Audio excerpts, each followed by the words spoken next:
Well, hi. It's good to be back with you. I am Bob, joined here with Todd this afternoon, and we are glad to be with you. This is Pastor's Podcast. We are part of MBC, Maranatha Bible Church, out of Comstock Park, Michigan, just outside of Grand Rapids. So I hope that you guys are having a wonderful afternoon, and we want to start a new series today. But before we do that, you want to just give a brief mention of our missions conference that we have coming up? Yeah, we're excited. About a month from now, first weekend in October, we are doing an all-church missions conference, having as many of our missionaries as possible come in for that. And we're also welcoming Dr. David Doran, who's president of Detroit Baptist Theological Seminary. He's going to be with us, and he's going to be speaking on the issue of missions. We're flying also one of our missionaries in from Finland, and we've got some of our missionaries closer to home that are joining us as well. So excited about this opportunity. It's going to be kind of a weekend deal and all-church meal on Saturday night, and just kind of catch up with our missionaries, and then also be challenged and reminded of what missions is and how important it is and how we can be praying. And so we're very excited about it. If you're in the Grand Rapids area, we'd love for you to participate and be a part of our conference October 2 and 3. So join us. Yeah, awesome. So we are starting a new series. As I said, we're going to be going over family matters, right? So this is going to be a long series. We sat down and kind of spitballed some topics. We landed on about 20. Yeah, we wrote down a bunch of them and got a long list of possible topics to talk through. Super excited. Some of the things we looked at: family worship time, finances, what type of schooling you should have for your children, women working outside of the home, your kids' friends, when to talk to your kids about various topics ranging from sex to LGBTQ to hard topics like abortion and all of those kind of things and anything in between. So we just tried to spitball everything, and hopefully we'll be able to tackle some of these topics. Yeah, I'd say even if you're near us in our church even, or you're listening, you can fire us an email if there's some specific topics along the lines of family that you're interested in, and if you're looking at getting some biblical principles for a specific issue you're wrestling with in your family, maybe parents and kids, or something in your marriage, or anything, just fire us off an email to us, or check with us on a Sunday morning and let us know what you're thinking. We've got as much time in the world, right, until the Lord returns. So we would love to entertain and deal with any topics you have along this series. That's good, yeah. So before we dive into that, though, we want to just take a moment and talk about these three spheres that God has set up, right? So we know God has established government.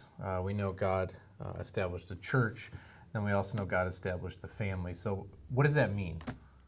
Well, we call this sphere sovereignty, and we mean that God has delegated his authority to various institutions, and those are the three primary institutions he has delegated his authority to some degree. Romans 13 tells us, first of all, that he delegates his authority to the church, to the government rather, and it is in a sense an instrument of God, a tool of God to accomplish his purposes. But government is meant to operate within the bounds that God has established for it. Then the second category is the church. God has delegated some of his authority to the church leaders, to elders, and then their responsibility is to carry out the will of God within the church, and yet the church is to operate within its bounds as well. And so then the third category is the family. God has delegated some authority to family, to fathers and husbands, and that's another sphere that he chooses to operate. So all that to say, he's choosing to operate in all of those various venues, but they're not meant to overlap each other. So in other words, the government's not meant to tell the church what to do. The church is not meant to tell what the government is to do. The government cannot tell the family necessarily how to operate if it's, contrary to God's design. And so all of these spheres are separate spheres. They overlap. There's interaction between those spheres, but they also have very specifically defined roles and responsibilities. And so what we're wanting to do in this one is to focus on that family sphere. Yeah. So, yeah. That's good, yeah. So within each one of them has their own, we would say, kind of hierarchy, right? Their own structure of leadership, and those are placed there by God. So God has ordained the leaders within each of those spheres, whether they be a king or a president. With the government, within the church, you see the eldership, and then within the family, you see the Christ being the head, and then the husband being the spiritual leader, the father. So each one of them have its own design. Now, we would not say those institutions, the institution in and of itself is actually a perfect design. The bad thing is when you take sinful men and women and you put them into that, Right. that's when things start to go south. So, Yeah. so why did we choose this topic? I guess that's where we want to start. So we threw around a lot of topics. We sat in a staff meeting, what was it, 2 weeks ago? 2 weeks ago, yeah. And we just started talking about what does our church need? What do our people need? What are the issues our families are wrestling with on a daily basis? Just kind of the nuts and bolts, grassroots kind of issues. We want this podcast to not just be theoretical. We wanted it to be helpful to those of you that are listening. So, I don't know, do you want to give some background on how we arrived at this topic? Yeah, like you said, I think you nailed it, right? So not theoretical. We want something boots on the ground. And it's easy to talk theoretical theology and high theology, and but right now we need to know how to live in this world. And unless you have your head in the sand, you obviously know that things aren't going as good as they used to. You hear, back when I was a kid, these things. And there's a lot of information, a lot of things being thrown at us. We're all taking in a lot of stuff, but we still have mandates from Scripture of how we are to act, and specifically speaking within that sphere of family. It's very, very important. And something you said, and I think I've said it before, but you said a while ago, which has been thrown around a lot, as the men go, so the church goes. But you'd actually back that up a little bit, right? Yeah, I would back that up a little bit. I would probably start by saying, as the men go, the families go. As the family goes, the church goes. As the church goes, the society goes. So there is a linear progression there, and the family is at the very beginning of that progression. And so we just are convinced that families are absolutely critical to God's design, how He's working, what He wants to accomplish. And as families, we need to understand God's purposes for it. So we're going to give in this introductory podcast just some probably basic principles that you all are aware of, but then we want to dive into some of the specifics, because we are convinced that the better we follow God's prescription for marriage, family, parenting, the better those families are going to be, the better our church is going to be, and it's critical even to a healthy society. So it's all linked together. Yeah, I oftentimes remember I went to an AIG conference, Answers in Genesis conference, many years ago, and the big poster that Ken Ham had up were all of the symptoms, right? You had the abortion, the LGBTQ, all of that, and you had the church was fighting those, but meanwhile, the guys were pointing their cannons at the foundation, and they were trying to knock out the foundation. And so the rest of that stuff is all just kind of smoke and mirrors, right? Because that's really neither here nor there. They're trying to get at the foundation, and we believe the foundation is the family unit. And as you see the family start to crumble, so when you would say satanic attacks on the government, right? So you have passing of legalizing abortion, legalizing drugs, legalizing the gay marriage, right? So we see all that as an attack. The government now is legislating immorality as a positive thing. And then you would say, okay, now we see it also, the church is under attack. So you have pastors who are pro-LGBTQ. They're baptizing women and women who are getting married and their children, and so the list goes on and on. So all of a sudden, immorality has taken over the church. Obviously, not the invisible church, so to speak, but certainly within mainstream church, you're seeing just that capitulation to the culture. And so now you see this kind of the hairs, the crosshairs have been placed onto the family. Yeah. And so here comes the hit at the family, the foundation of the family, which we would say is the Christian or the biblical family, which is archaic to some, right? Yeah. But it is what God has prescribed. Yeah, and this is kind of going into our next section here on what do we need to think about the family. We need to view it as the basic building block of a society. So if you go back to Genesis 1 and 2, what was one of the very first things God did? Well, 6 days of creation. What did He create on the sixth day? He created man and woman, and He had them be married, become one flesh, to leave the father and mother, be joined together to become one flesh. That's all pre-fall, which tells us that this is God's basic design for how He wants a society to work. This is pre-government. This is pre-church.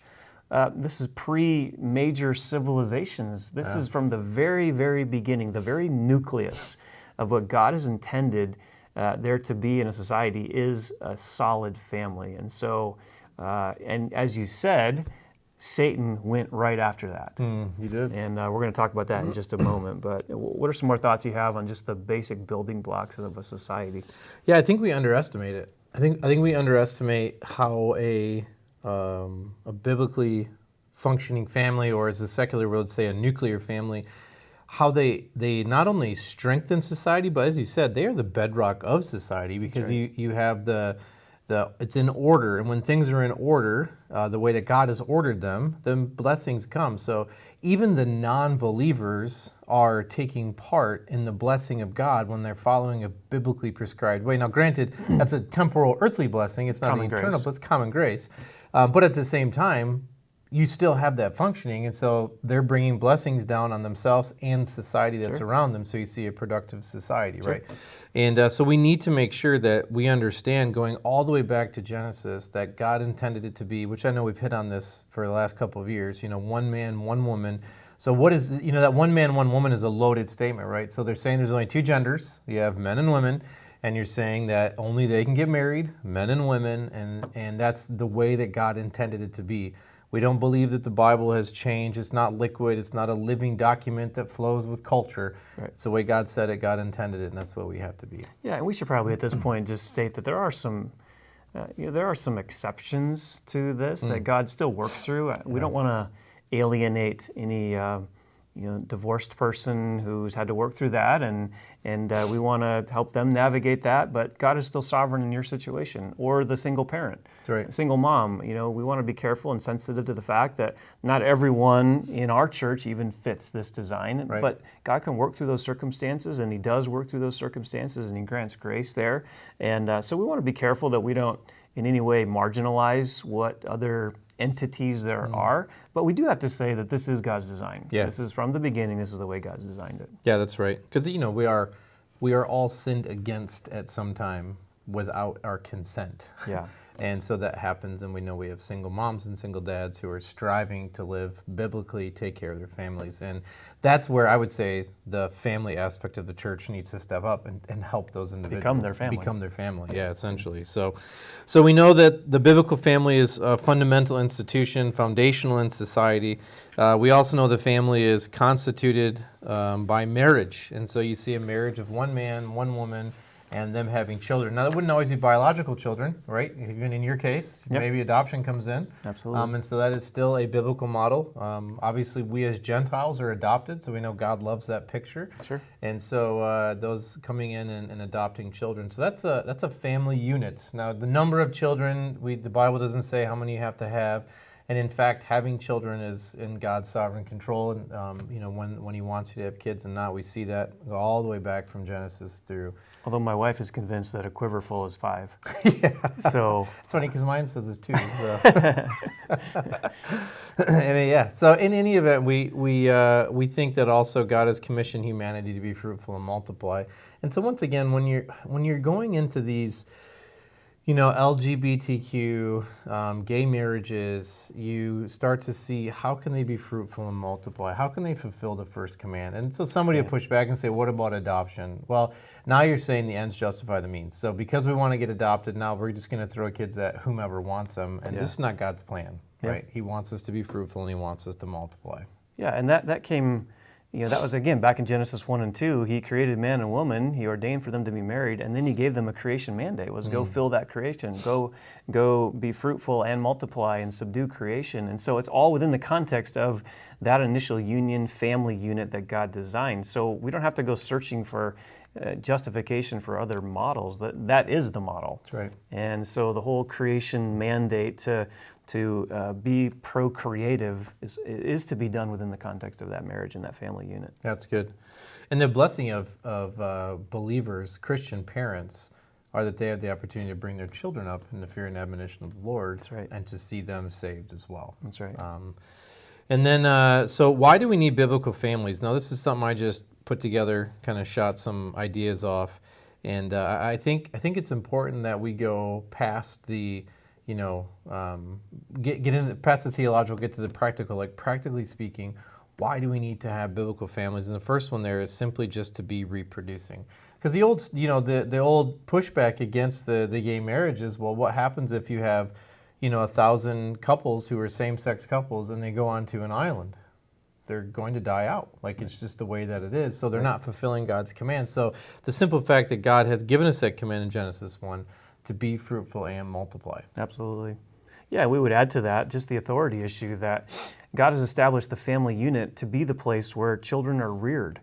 So he has created the family to be this greenhouse, in a sense, where we're teaching and training and maturing and growing, and the parents have the authority to do that. In fact, Psalm 78, what does it say? That they had the responsibility of teaching their children to put their confidence in God. I love that. That was a parental responsibility and authority. God has given the authority of families to do that. And so if you try to do that outside of that unit, it's not impossible. God can, again, work through those situations, but it's still the design that God has for where children are going to be reared and brought up under authority. And I do believe that it's critical even to the gospel, because children coming under the authority of their parents, in a sense, prepares their hearts to come under the authority of the gospel. Absolutely, yeah. So parental responsibility is ultimately to transfer their children's obligation from them to Christ. Right. The parents want to transfer their authority to Christ, and so that's another important function of the family. And I would say that out of these, this is what you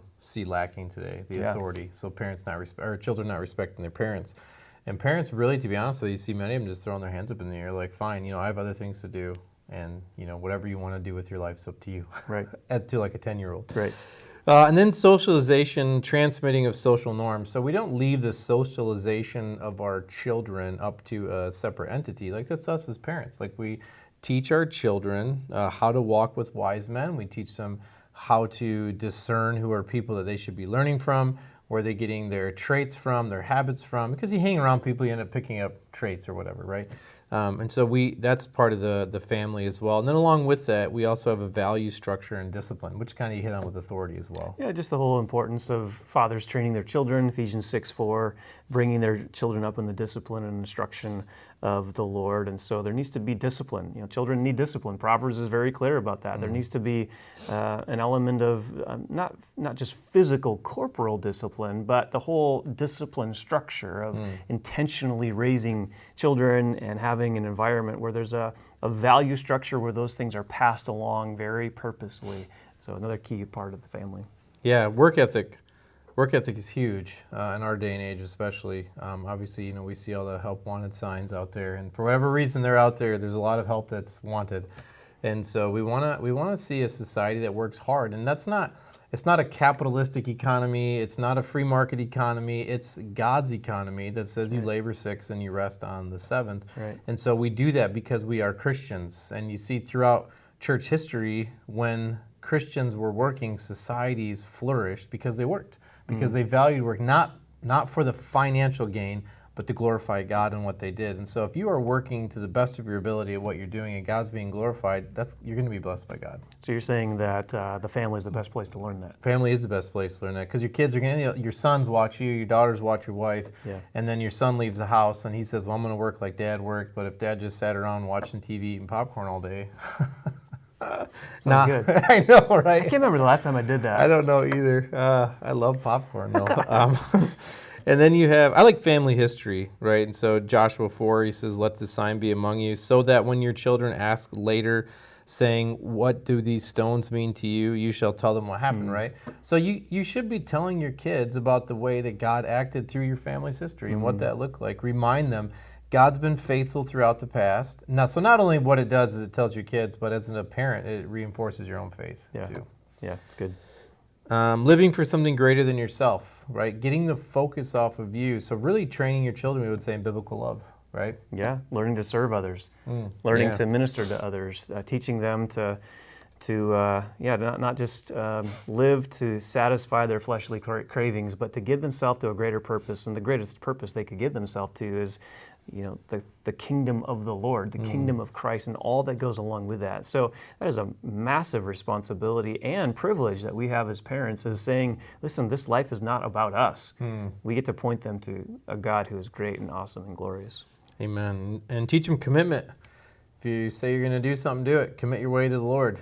And teaching them the value of of being somebody who comes through, follows through on what they say they're going to do, because pretty much all you have is that integrity here, and so you're showing your children that. So that's actually a double-edged sword, right? So that means that when you tell your kids you're going to do something, we need to follow through on that as well. And then lastly, training for ministry, and as a man, as Paul tells Timothy, you manage your household well, then you'll know how to manage the church well. Because really the household is that microcosm of the church, You have 5 kids and a wife, and so as you're managing your 5 kids and a wife well, then the church sees that, and then God gives you the responsibility of managing the church in similar fashion as well. It's good. Basically, we want to raise up warriors for Christ. Amen. Absolutely.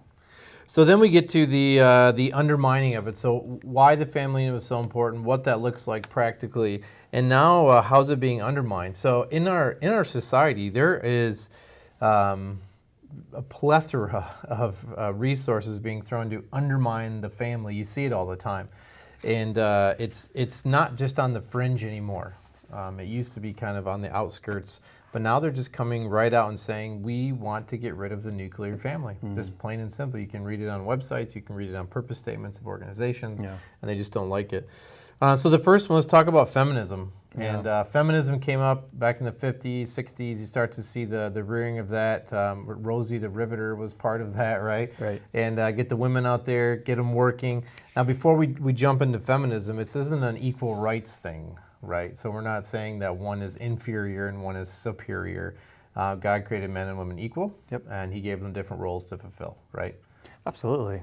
But what we've seen since World War II essentially is, actually, we need to go back to the garden. We can go back to Genesis. I mean, it's easy just to look in the last 60, 70 years in our country, but there's nothing new under the sun. And so Satan's attacks against the family really began in Genesis chapter 3, where he sought to undermine roles within marriage and family, and that was the beginning of it. And so we just are seeing different iterations of that through our society. But here in our country, it was back after World War II when women really wanted to return to the workplace, and they wanted equality, and they wanted some recognition. And again, there's no issue here with we want to say that women have great value and they have great contribution to the Lord and His kingdom, but there's a difference in roles, and we'll talk about that eventually. But that was what was behind the whole feminist movement, that men are oppressive and women are being held under the thumb of men, and so we're just reaping now 70 years of that feminist mentality, which views the nuclear family as destructive, which views males as chauvinistic, which views parenting children as empty and fruitless and unsatisfying, and so certainly we are reaping the consequences of 7 decades of this. Because it wasn't just, here's what women need to do. They actually went on the negative. Here's what women should not be doing. You should not stay home and clean the house for your husband. Make him do it. By doing that, you're showing yourself to be a subservient person to your husband. Yeah. But it's okay to go out and do it for another man in his company and get paid for it. It's true. And so you don't go fold clothes at a retail store, but don't fold your own kids' clothes. Are you crazy? Right. You're a woman. You're empowered, right? Right. And so the irony of it was they were telling them to go do all the jobs that they would normally do out of love, but then go out and do them to be empowered. That's right. And that started the downfall of society. And it was also part of that, so the feminist movement kind of mixed in with that sexual revolution that came in. And within the sexual revolution, you had, all of a sudden, outside of the bonds of marriage, you had sex being not only accepted, but promoted as well. And so the woman can go and get an abortion. Why does she have to worry about a man? And then you started to see the foundation of society starting to crumble there. That's right.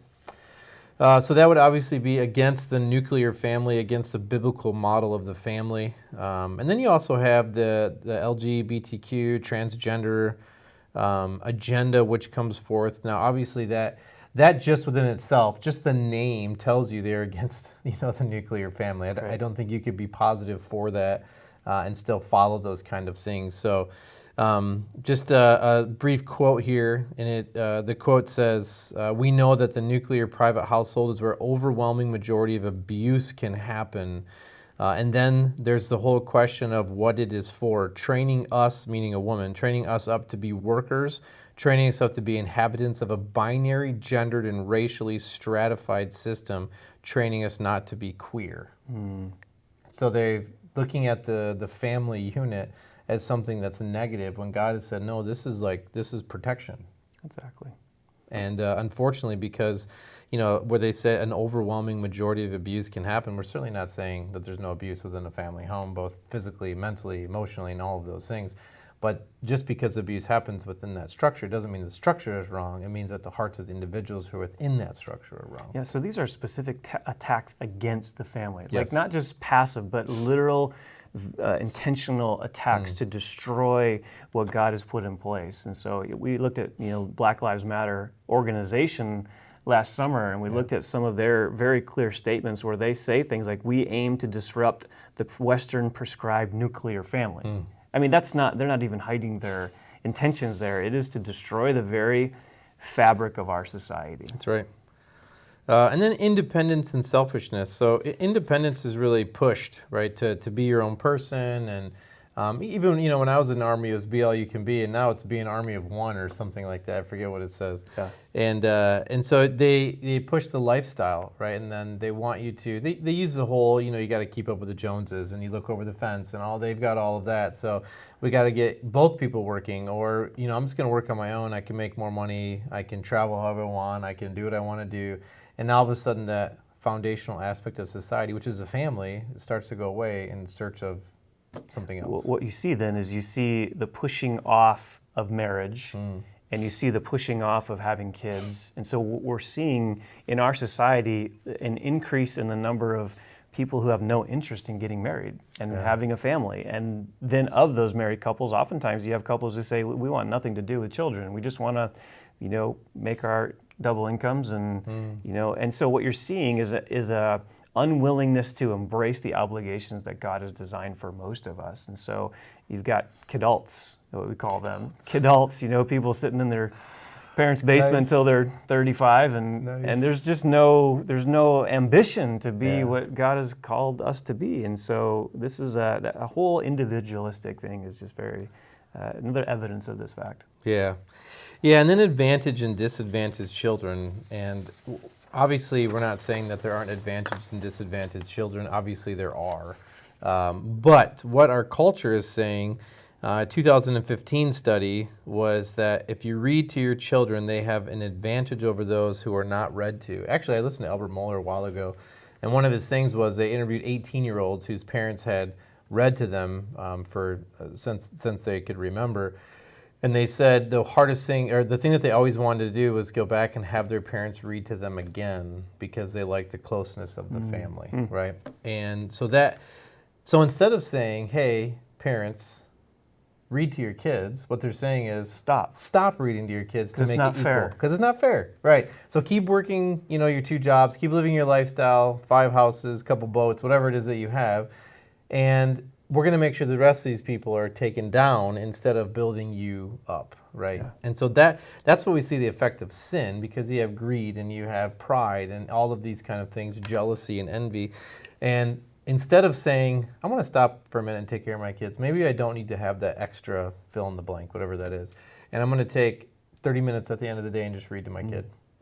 Instead of that, to say, hey, his kid's so much better than mine, tell him to stop reading to his kid so I don't have to change my lifestyle. Right? Interesting.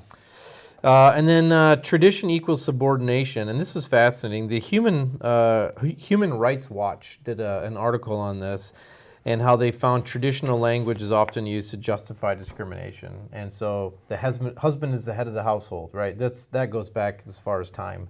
And we can't say that anymore because it means that the woman is then subordinated to the husband, right? And so they're trying to change the language. We talked about this a little bit with progressive Christianity, where you're changing the definitions and you're changing the language that's used, and you just keep using that until finally the old stuff kind of passes away. And so you have to be very wary of the words that you're using to make sure that they mean what they're supposed to mean, right? Yeah.